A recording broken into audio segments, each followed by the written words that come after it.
Alright, so the next method that we're gonna write here is going to be the method that will set the data and column names. We've already written a method to set the column names, and we've written a method to set the data. But in order to tell the superclass that these things have been set, we need another method to do that job. So that's why we're gonna call that method set data and column names.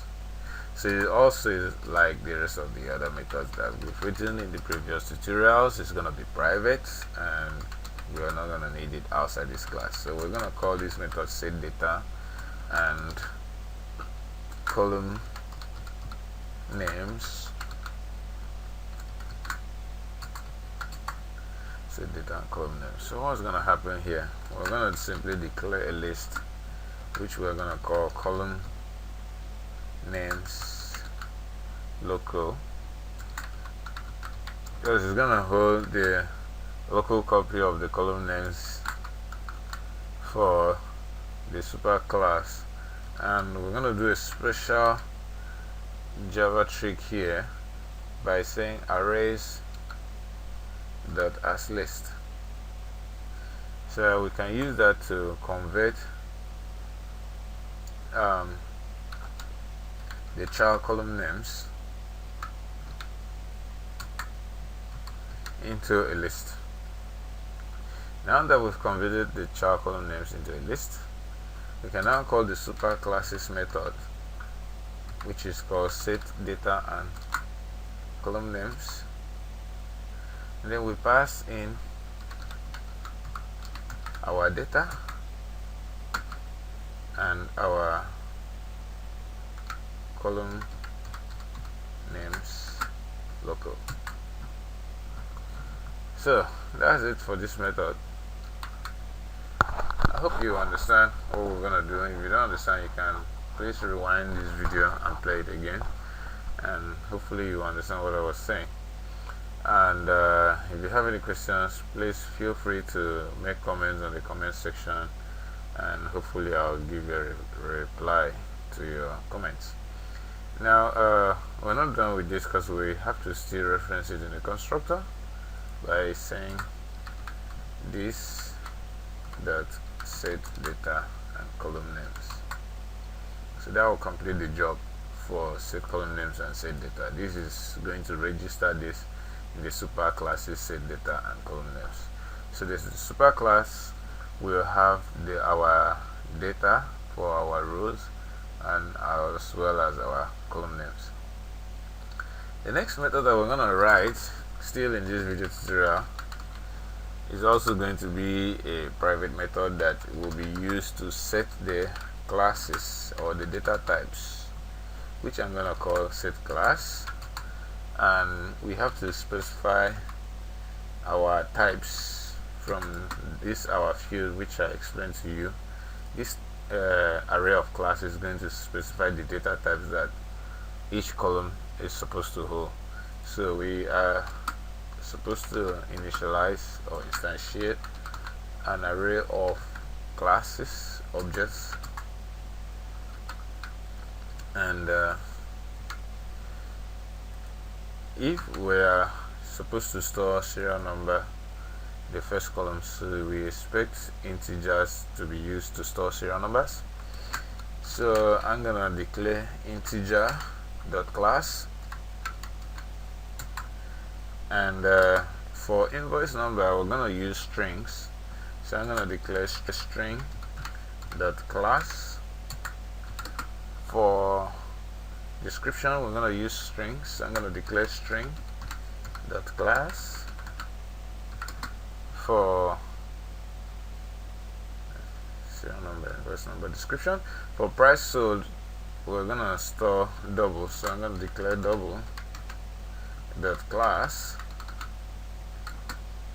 And finally the customer name, we are going to use strings, so I'm gonna say string dot class.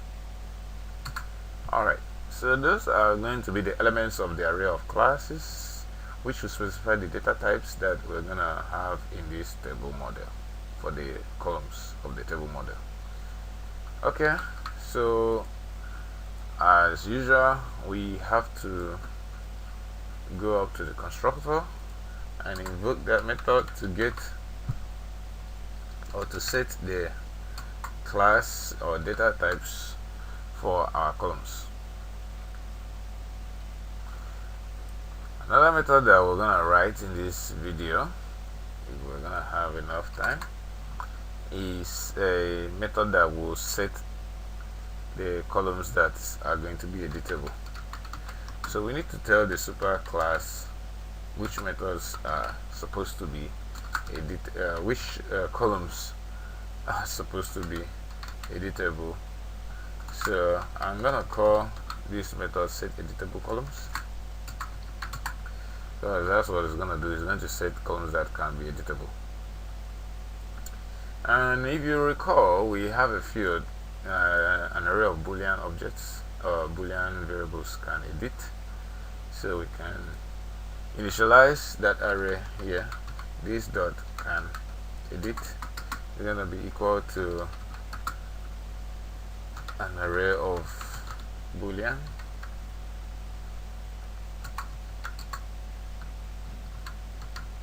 and since we're gonna have 1, 2, 3, 4, 5 columns, for now I don't want it to be editable, so we're gonna simply specify false throughout. If you want a column to be editable, then simply specify true for the column index of the column you want it to be editable. For example, if you want the description, which is the 0, 1, 2 column index, then 0, 1, 2 can be changed to true to enable description column to be editable. But like I said, I don't want any column to be editable for now for some reasons, so let's keep all of them at false. So in order to tell the superclass this method to register all these columns that are editable or not, we're going to use a for loop to loop through all those variables. So I'm going to say for int I equals 0, because we are dealing with arrays here which are 0-based indexes. This dot can edit dot length, so I can know how many columns we have. I++. Keep incrementing as we are iterating. Alright, so we're gonna call the super classes method called set column editable. We're gonna pass in the index of the column that we want to be editable, and then we have to specify whether it is editable or not by specifying the index of that particular column that we are currently in this iteration. So if you don't understand, just take time and take a look at this code. You can pause the video, rewind and listen to me again. If you don't understand, you can ask questions and I'll give you more details. But for now, this video is getting longer, so let's hurry up and write one more method before we call it a day on this video. And this other method is going to be public because we are going to need it outside this class. So I'm going to say public void set value at. We can use this method to make changes to values in a particular column at a particular row. So the value that we are going to change, or the new value that we are going to insert into a particular cell containing row and column, is that object, this argument, which I'm simply going to call it a value. And then we have to specify the row index as well as the column index. What we're going to do here in the set value at method, the set value at method is an existing method in the Xyneex table model. can even show you from the Xyneex table models inspector. Set value at.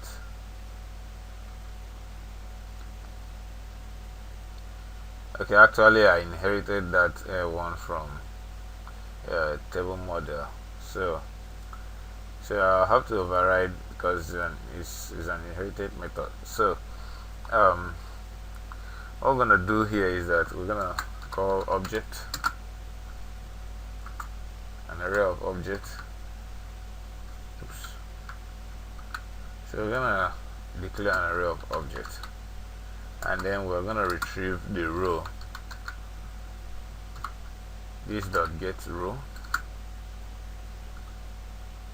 and we have to specify the row index of the row we want to edit or set the value. So we now have to get the column by saying row, and then we pass in the column index that we are getting from the argument, and then we say it should be equal to the value that we have in the argument. As simple as that. Then we have to now replace the existing row by specifying the row index and the row that we are replacing. So that's it for the sales record table model. Actually, there's one more thing I've forgotten to do. I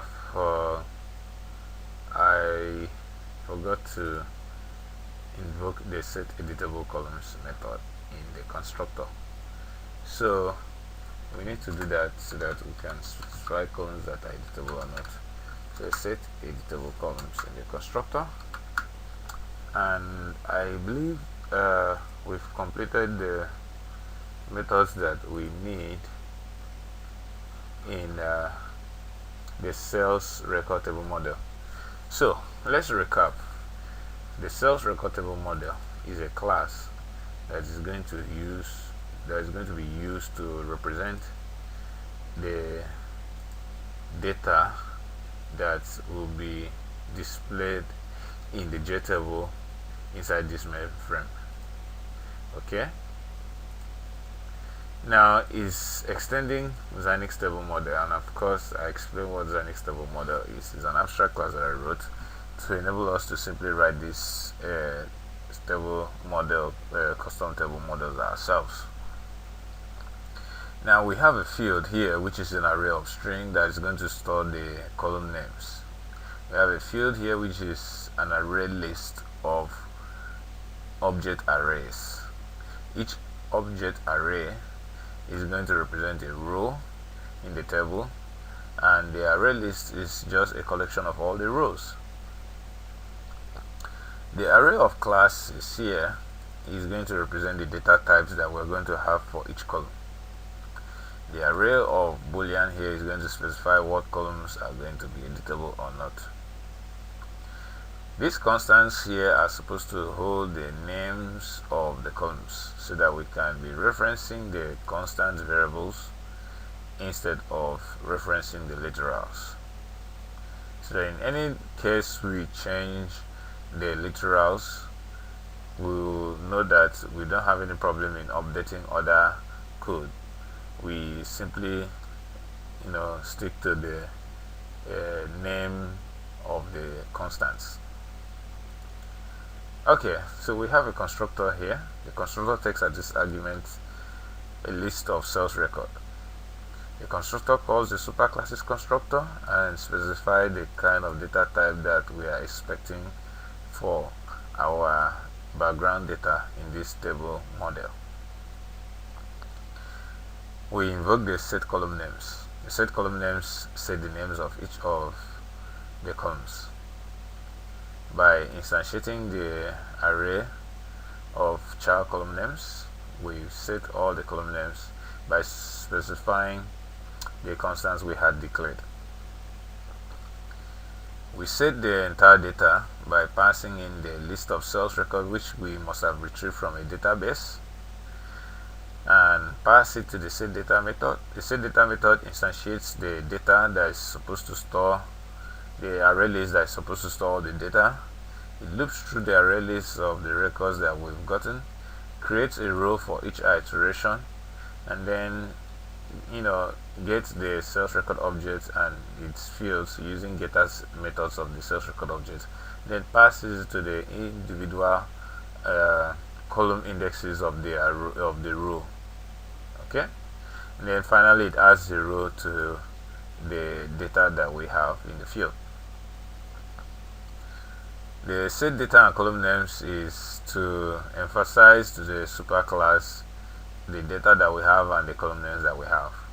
The set class is going to specify what kind of data types that we're going to have in each column, and the set editable column names is going to specify what columns are editable or not.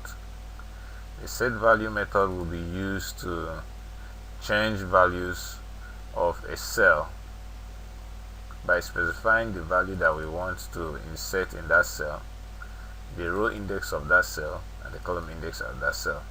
And these 3 lines of code does the job for me. The getValueAdd method is the method we have to override.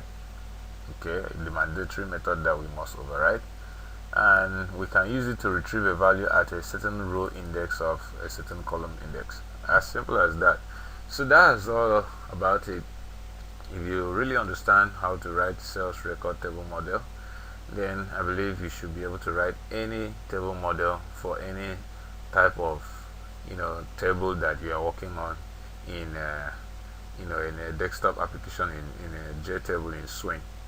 Okay, and you can always make use of this Xyneex table model that I wrote to write any table model for any kind of a JTable that you are working on in Swing.